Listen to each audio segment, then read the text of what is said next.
Hello, everyone. So today we've got Joe and I to give you the weekly news break from the last week. So unfortunately, It's real news, not fake news.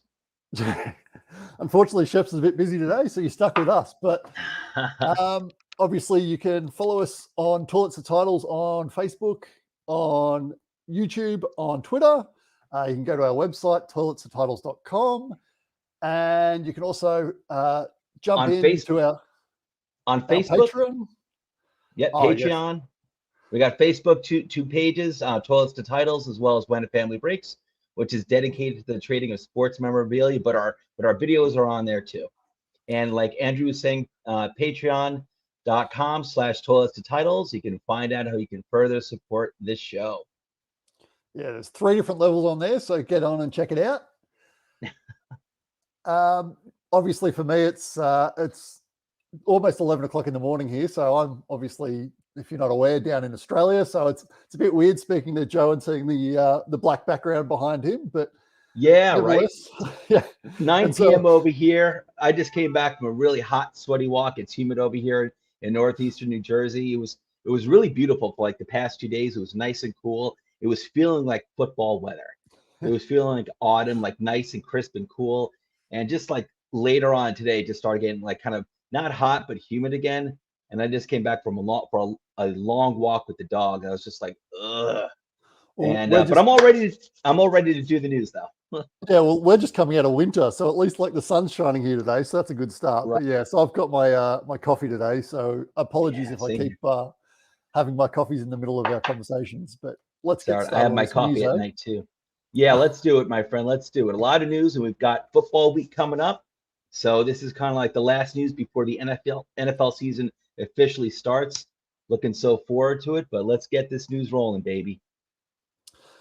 So firstly, Trey Lance with a chip bone in his finger. So they say he's going to rest a week. So presumably he's still going to be around for week 1. But how do you see that playing out? Because it's kind of really sort of bizarre, that situation where, you know, like when Jacksonville said, "Oh, we don't know our quarterback," it was sort of like, "Yes, you do." But in this situation, I'm really not sure when Trey Lance is going to come in. It's an interesting situation. If I'm them, I mean, was he named the starter? Just to let everyone know, I kind of like the past 2 weeks I've taken a break from football. I actually went on vacation in Mexico with the family. So there's definitely some news like I got to catch up on. But has Trey Lance been named the starting quarterback, or was it Garoppolo who's named yet? Do you know? Neither have been named. And then during preseason, they were chopping and changing. So yeah, you know what? If I'm the 49ers, I'm assuming they're going to roll with Garoppolo.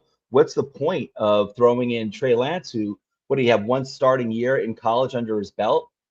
So, you know, it was a tremendous year, don't get me wrong. And I'm really high on Trey Lance myself. I thought it was great when they moved up to get him this year, when they drafted him. And I thought it was the right move. I really like Trey Lance a lot, but I don't think there's any point in rushing him. And he's got a chip bone. Whatever, sit on the sidelines, you know, just watch the NFL, watch the NFL from the sidelines for a little bit and learn. You got Garoppolo there.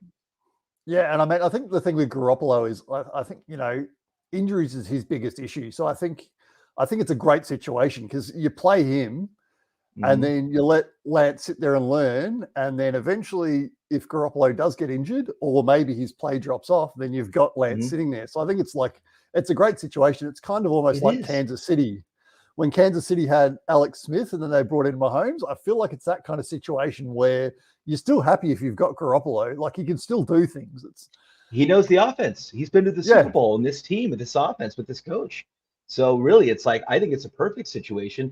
There's no need to rush, Lance. And when Shanahan feels that he's ready and it's time, then make that switch. And I don't know when that'll be. Maybe, who knows? Maybe he does throw in week 1. I'd be surprised by that. But what's the rush? You've got a quarterback there who knows the system, like we both said, and there's just no reason to rush it. So. Yeah, well, and the next one feels like it was years ago, but obviously it was this week. But Cam Newton being released, it was kind of an interesting thing for a lot of people. I don't think anyone thought we'd get to this point and he would be released. You know what? I think for me, it makes sense. Cut the cord, go with Mac Jones.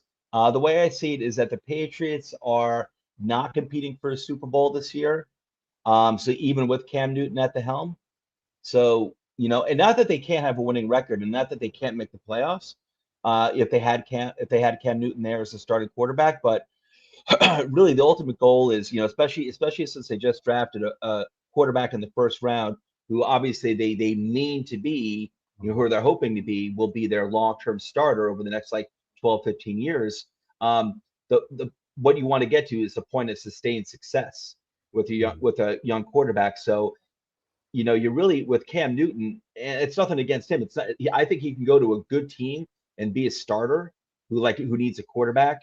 And I think he could still do well. But with the Patriots, I don't think the Patriots really in a position to really compete, say for a Super Bowl, to make a really big, deep playoff run. And if you're not going to do that, go with the quarterback that you drafted. And they could have done the same thing like Garoppolo and Trey Lance, where you have Mac Jones, who's who can get some time to sit, watch a little bit. It's not like Cam Newton's making all that much money for for an experienced quarterback who's been to the Super Bowl. They could have went that way, but if they feel like Mac Jones is ready, then so be it. Like I said, it's like I don't think they were going to go all that far with Cam anyway. So I kind of get it. I was a little surprised, but I get it. How about you, Andrew? So this was the first year that I really sort of like looked into college footage for quarterbacks. And so like the thing that I noticed about Mac Jones was he seemed to throw his receivers open. A couple of the other guys, they sort of tend to, throw sort of almost back shoulder of the guys as they're running, which is obviously not, conducive to wide receivers.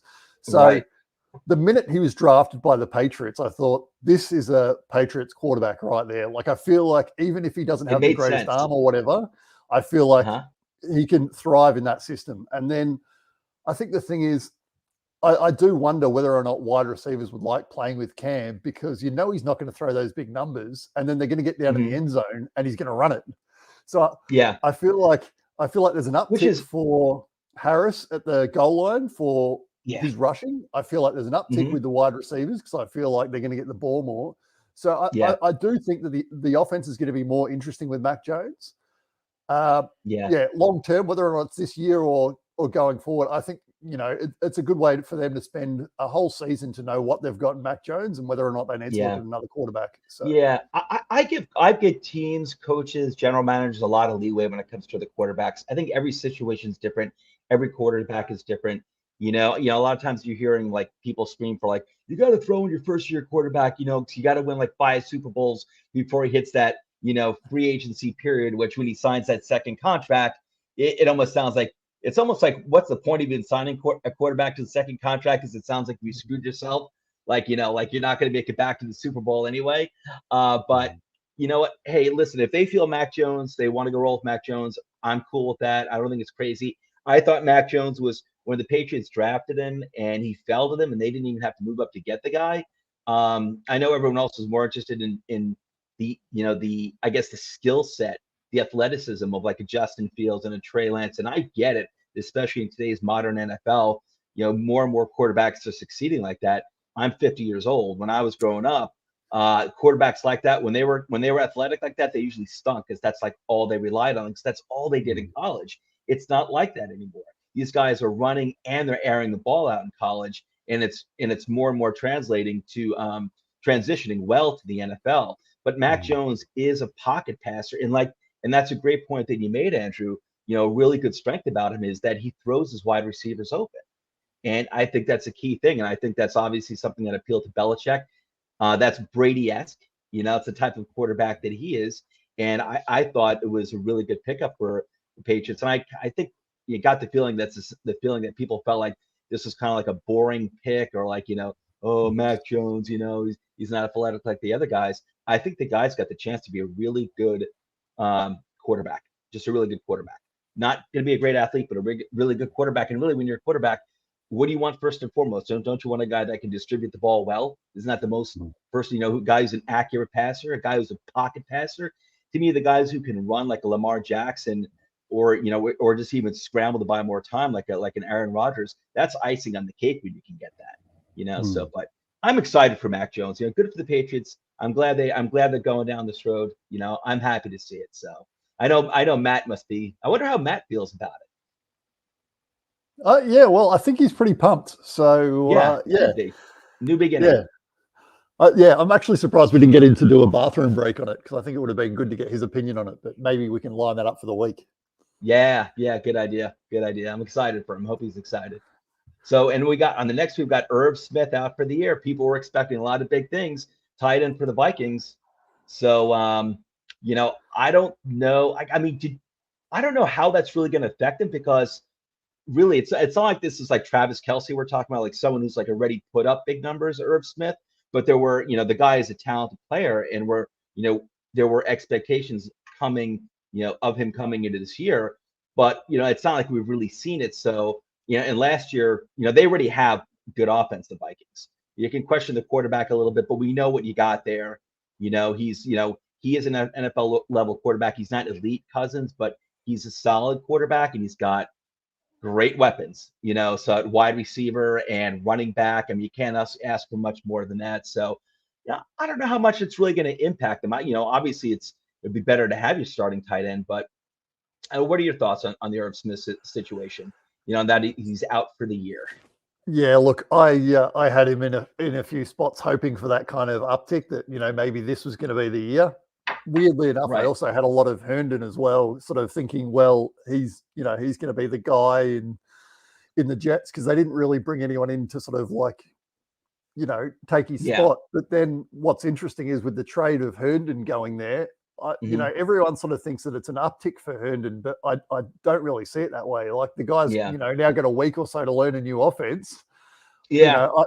I got to see, I think that maybe Herndon's now going to probably fade into oblivion, and then Irv Smith, we're going to be left waiting for another year. So yeah, look, it's the tight end. I think we've been blessed with a couple of really good ones, and then we're left with the rest of them who are athletically gifted, hoping for that diamond in the rough. And you can go through, like guys like Jono Smith and all that kind of thing that we keep waiting for them to break out, but it hasn't happened. And I Right. think it's probably because we look at the tight end position now from a Kelce, from a Kittle, rather than being realistic on what it's been in the past.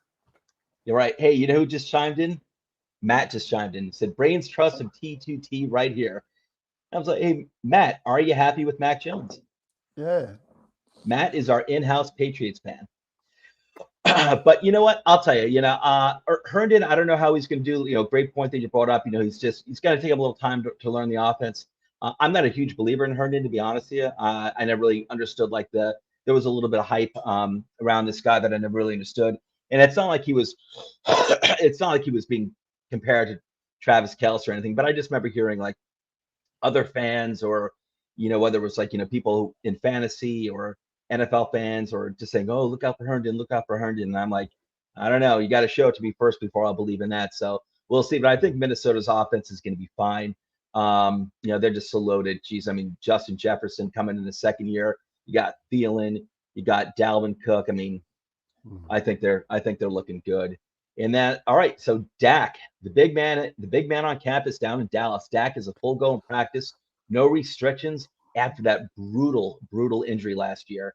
Against my Giants were breaking ankles last year, and and he was a victim. All clean hits, nothing dirty at all. But I'm really good to see Dak is back. He's a great guy, great quarterback, and I'm glad to see he's a full go. I think he's going to have a really good year. As a matter of fact, I have in one of my fantasy leagues this year, I've got one of my teams I drafted Dak as a matter of fact as my quarterback, and I took him pretty early too. I mean, I don't think his being on pace last year for 6,000 yards, even though I think he only played like 5 or 6 games before he had the injury, I don't think that was a fluke. I think that offense is ready to fly, and I think Dak is ready to fly as well. As a Cowboys fan, as one of our in-house Cowboys fans, how you feeling, Andrew, about this, about Dak? You feeling positive? Well, yeah, I might actually sort of like condense. So we've got, obviously Sheps and I have put a fair bit of information into this doc. So there's a lot of information about the Cowboys. So we can probably condense it into one section. So Go for it. yeah, I sort of think that Dak's going to go pretty well this year. So basically, I agree. The big news over the last week is La'el Collins, the right tackle, has had a stinger. And so Tyron Smith and Leighton Vander Esch have both had a lot of stinger kind of issues over the last couple of years, and both of them had to go have surgery to fix it. So the minute I hear the stinger word around the Cowboys, I worry because, you know, Vander Esch and Smith have spent a lot of time on the sidelines. So they're basically nursing him through, and the hope is that he'll be ready for this week. And then the big news this morning was that Zach Martin is now on the COVID list, so he's out for this week. So he's out. Our other guard has just come off the COVID list. Lael Collins may or may not play. So I'm worried already. It's, you know, week one, and I'm already worried about the line. I still think, you know, whatever happens, Dak's going to have to throw the ball. It probably affects Zeke a bit more because I think the Cowboys are going to have to throw a lot this week against the Bucs. I think, you know, it's going to be a high scoring game one way or the other. So look, it's going to be interesting to see. So I think the boys are going to get their share of points. I realize that, you know, Dallas has had an incredibly solid, very good, elite offensive line for a long time. Anyone who's a fan of the NFL, even if you're not a Cowboys fan, you know that they pretty much, you know, set the pace for the NFL when it comes to the offensive line for a long time now. And you know, I'm not knowledgeable about the depth of their O-line, but they still obviously have good players there.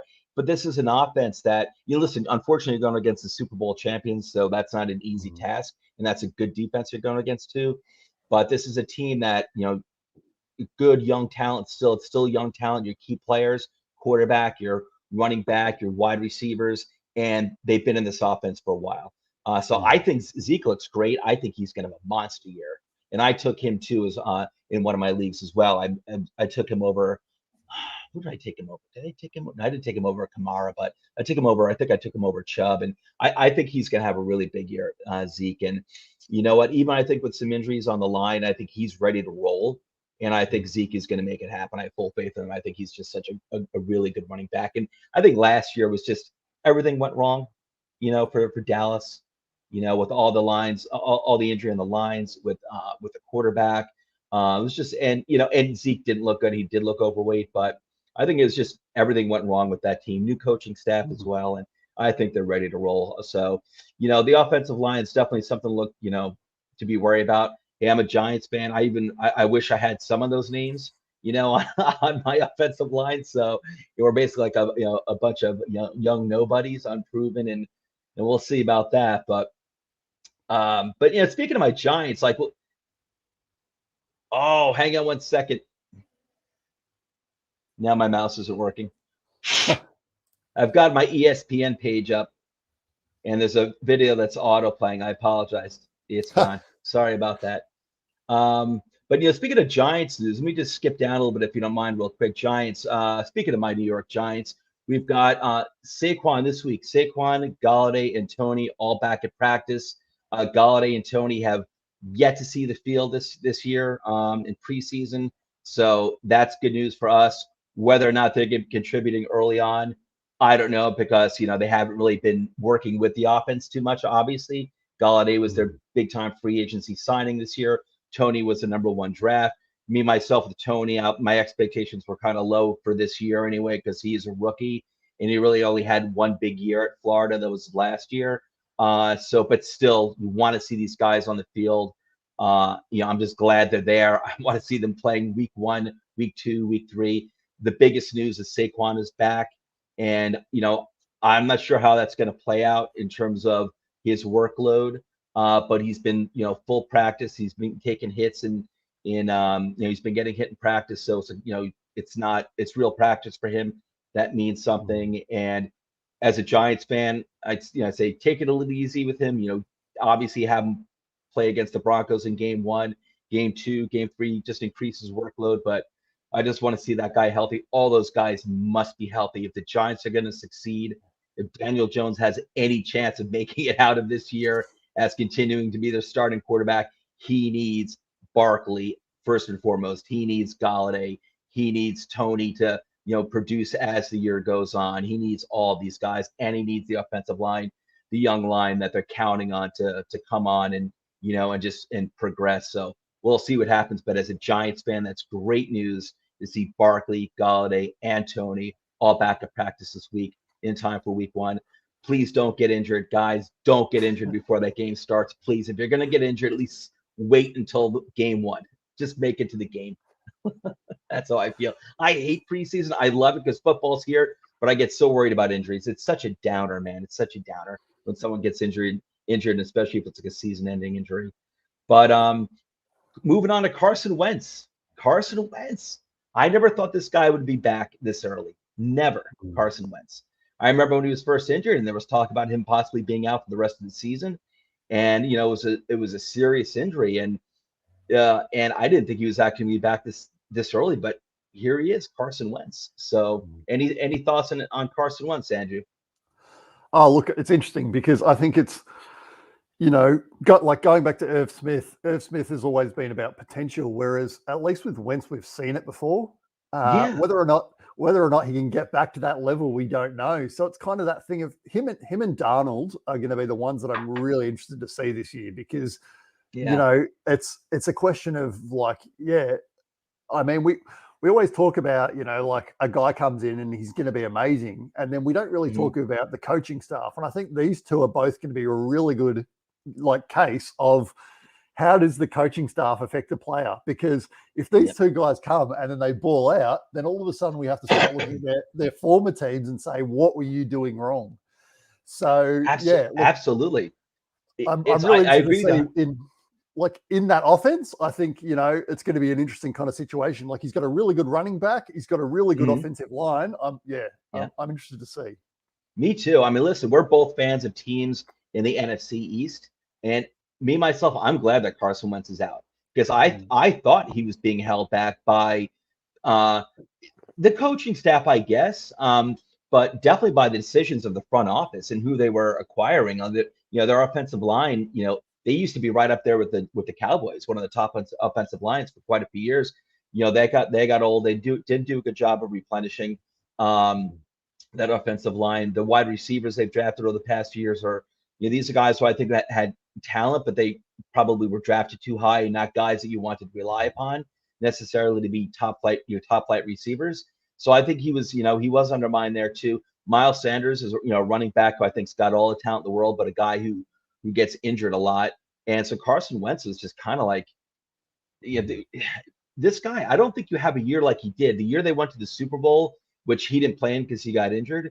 The year he went to the year he was having was like an MVP type season. I don't think that's a fluke. I don't think you have a year like that, and then you just all of a sudden you stink. I think he's going in a great situation with Frank Reich, who was the offensive coordinator, I guess, or quarterbacks coach for the Eagles in their Super Bowl run. I think he's a heck of a head coach. I think Carson Wentz is absolutely going to thrive there. Like you pointed out, Andrew, he's got a good offensive line. He's got weapons. I don't think he's got the best weapons. He's got, I think, a good running game. I think he could use like an elite wide receiver, but I think they're good enough with that offensive line. I think it's going to help out a lot. Frank Reich, and I think you're going to see it. I thought it was a great trade for the Colts. I'm really excited with you, like you. I'm really excited to see what Carson Wentz can do in Indianapolis, and I bet that he's going to succeed. I really do, as long as he's healthy. And Sam Darnold too. I think Sam Darnold is a talented young quarterback, and I think he's going to be a much better situation in Carolina. And so I'm eager to see that as well. I'm with you, Mr. Campy. And also T.Y. Hilton. This doesn't help Wentz. He's been put on the PUP list, but Hilton's kind of like, he's not the same T.Y. Hilton of 5 years ago. So number one wide receiver in Indianapolis. You think it's going to be Pittman? I think it has to be now, doesn't it? I think. Yeah. I think I hope so. Hilton, I just took him over one of my drafts. I think T.Y. Hilton. I think he was still a savvy vet, so I think he was that good kind of release valve for Carson Wentz, and so not having him is going to hurt. But yeah, it is. I think look, it's interesting because I think their wide receivers, I think, are going to be in a good position now where the ball's going to be coming at them. And, as we talked about, the offensive line is pretty good. So it means that the wide receivers are going to have enough time to get out of their routes and hopefully get open. So if Pittman can get open, I think he's going to see targets. So, look, it's going to be interesting to see. There's a lot of expectations for Pittman this year, a lot of talk about Pittman. And I hope, like I said, I just took him in one of my leagues, a draft that I had on just a few days ago, as a matter of fact. And so, and I was like, I was taking like running backs. And I was waiting on wide receivers. And I was like, when it came time to take some wide receivers, Pittman was like one of the only ones left anyway. And then I'm like, man, I need this guy to pan out for me. So go Pittman. And so then Michael Thomas is also a lot of players going to the PUP this week. Michael Thomas is on the PUP. And I had a question in here, is Callaway going to be the number one wide receiver in New Orleans? I guess, like with Pittman, it's the only thing that makes sense, but he's another wide receiver, Callaway, another young wide receiver that people are talking about with expectations. So Michael Thomas, I mean, the whole situation with him is weird anyway. So, he's on the PUP list. So he's gone for like half the season. People are, you can draft that guy late and stash him if you can hold on to him that long. You can stash him if you got the space for him. But even when he comes back, I don't know what it's going to be like, because he had a weird year last year. Drew Brees isn't there. I'm interested to see what Winston can do with Sean Payton, but I don't know. I don't know what's going on with Michael Thomas ever since he signed that second contract. But any thoughts on Thomas, Callaway? Yeah, well, I've said previously on this show, I'm worried now with Thomas because he feels like he's going a bit of that Antonio Brown route, which is not really a great thing. And with Callaway, I think, Callaway's eyes probably lit up when he heard that Jameis Winston was going to be the starter, because clearly those two have got some kind of connection going. And say what you like about Jameis, but he's going to throw the ball to his wide receivers. He can air it. He can air the ball out. I think the ball's going to be coming Callaway's way. So, no excuses. Does he have the talent to be that wide receiver one? We're going to find out, aren't we? We'll see. It's going to be interesting in New Orleans. It's a new era in New Orleans. So just like the Patriots and Tom Brady moving on, and now the Saints, Drew Brees is going on, and we'll see. It's going to be darn interesting. But you know what? With who knows? Maybe with Michael Thomas, it's a great comparison about. You're right. It's very Antonio Brown-esque. So maybe this is Michael Thomas's plot to get himself to Tampa Bay and play with Tom Brady. Just start acting kind of crazy, Oh, geez. So Sammy Watkins, Ravens news. Sammy Watkins is back at practice, which helps them. They're really going to need him. I know. I don't think Rashad Bateman's back yet from injury, and he's their very talented first-round pick. But again, he's a rookie wide receiver anyway. As much as I love Rashad Bateman, as much as I believe in him, as much as I thought that was a great pick for the Ravens, he's a rookie anyway. So, there's only the expectations. What can your expectations really be? Not everyone's going to be Justin Jefferson or OBJ in their first years when they're putting up like 1,400 yards. So, but I think it's important for Watkins to get back. It's good that that he's back at practice. Lamar Jackson's going to need him. I still think Lamar Jackson's going to have a great year. I really do. But I do think he's got the most talented wide receiving core that he's had since he's been the quarterback for the Ravens, which hasn't been long. But when Rashad Bateman does get back, and I do think he'll eventually be their number one, and you can have Hollywood Brown be the number two, like he really should have been all along. And I think Watkins is an ideal number three. I think they're ready to roll with those wide receivers if Bateman works out. And I think he will, but he's got to get on the field.